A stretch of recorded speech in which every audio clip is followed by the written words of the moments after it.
back again with another YouTube video. It's your boy Uriah G, and today we're going to react to 8 WWE finishers that were created by accident. So let's get right into the video. Hey, my treat today. We have an ad, so that's, we have advertisement. And it's an unskippable one, so.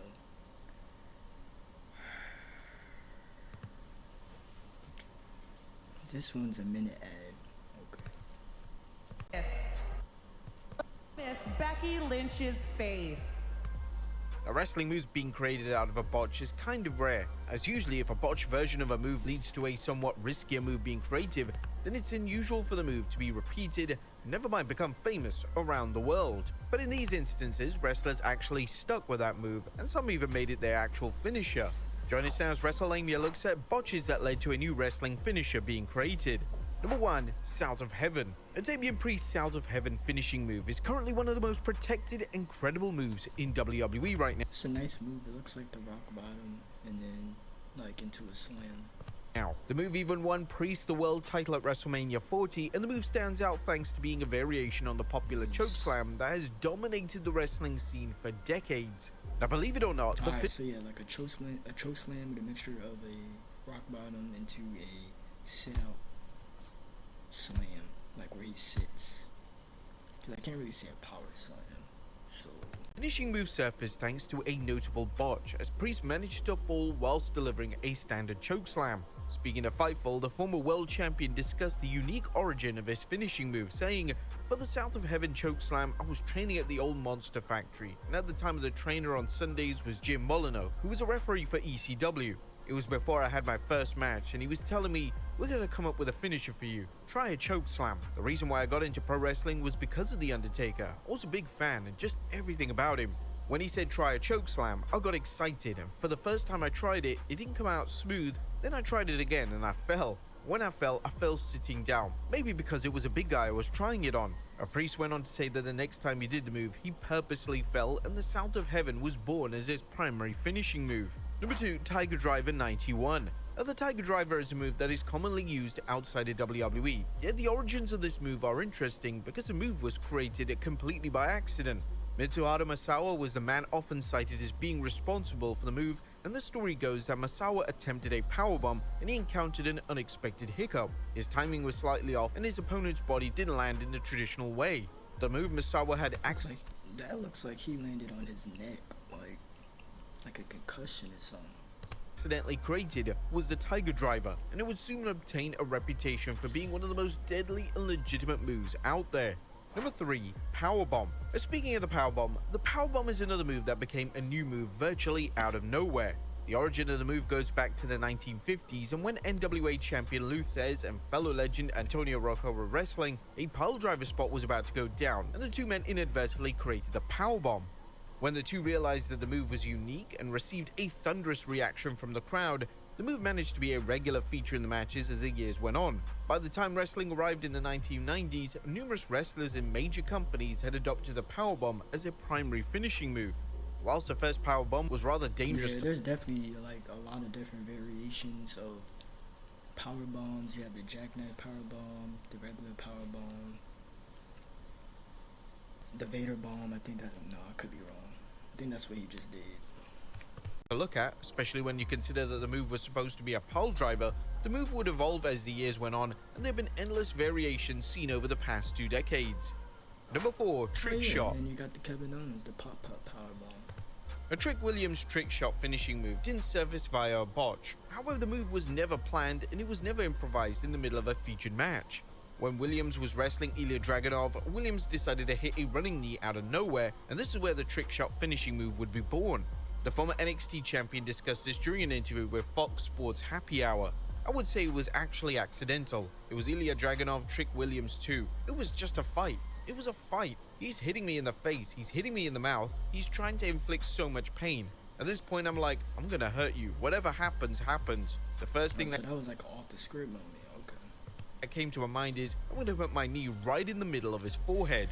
Williams went on to say that the crowd going crazy was a key factor in the move becoming his new finisher.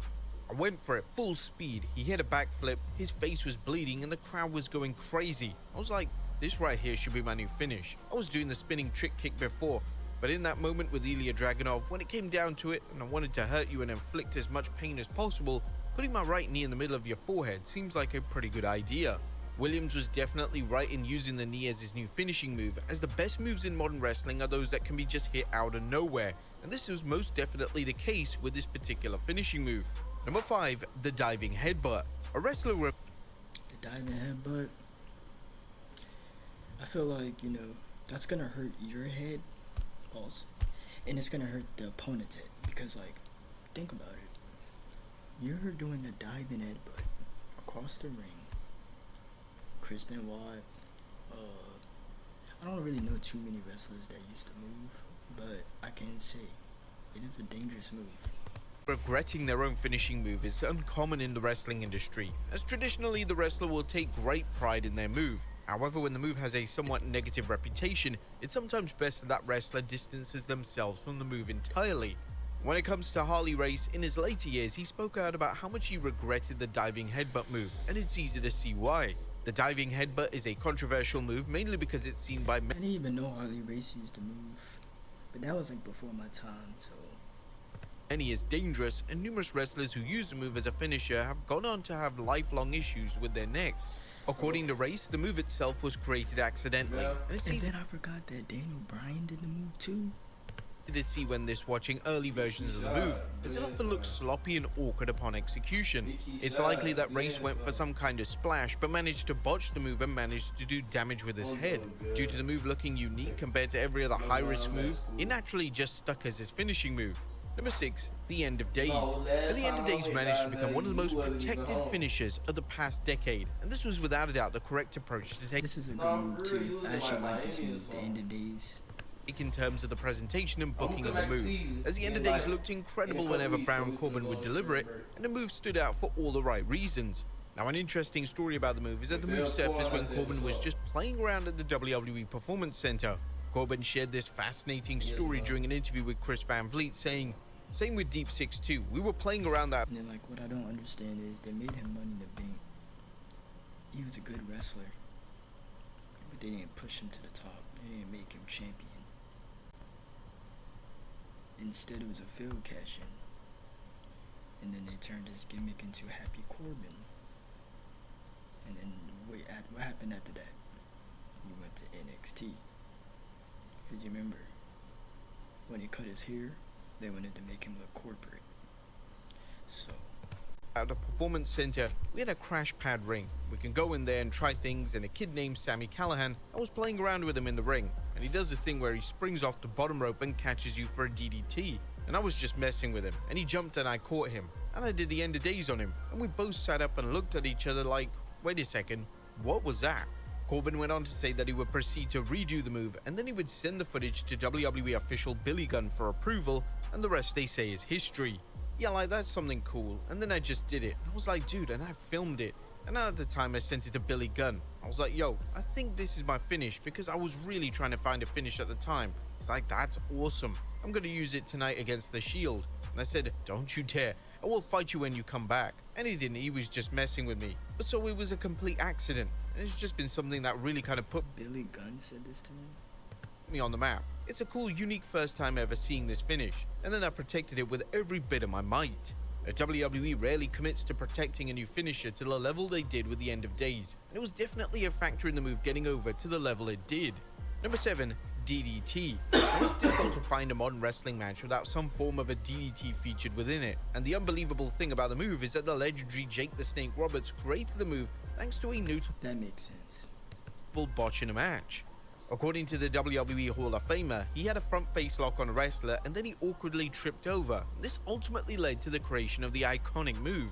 Roberts expanded on the origin of the move during an interview with Niagara Frontier Publications. Yeah, it was an accident. I was in the ring wrestling. I had a front face lock on a guy. He stepped on my feet and we fell backwards. He went on his head, I went on my back, and the fans went, oh. I went, wait a minute, I've got something here. And then I started working on it and come with it and named it after the poison that everybody outlawed. The DDT would go on to become one of the most famous moves of all time. There's different variations of DDTs. You got Randy Orton, Jake Roberts. Who else uses the DDT? Oh, Dean Ambrose. His finisher is technically a DDT. That's all I can really think for right now. And it's insane to know that if Roberts didn't stumble backwards and bodge during the match, then the DDT may have never seen the light of day. And number 8, the Claymore. Whilst the Future Shock DDT was a great move for Drew McIntyre, the Claymore just had that extra element of legitimacy and ferocity as a finishing move, and the fact that McIntyre could hit the move out of nowhere was a key factor in the move getting over. According to McIntyre, he did the move And this is another good finisher too, the Claymore kick.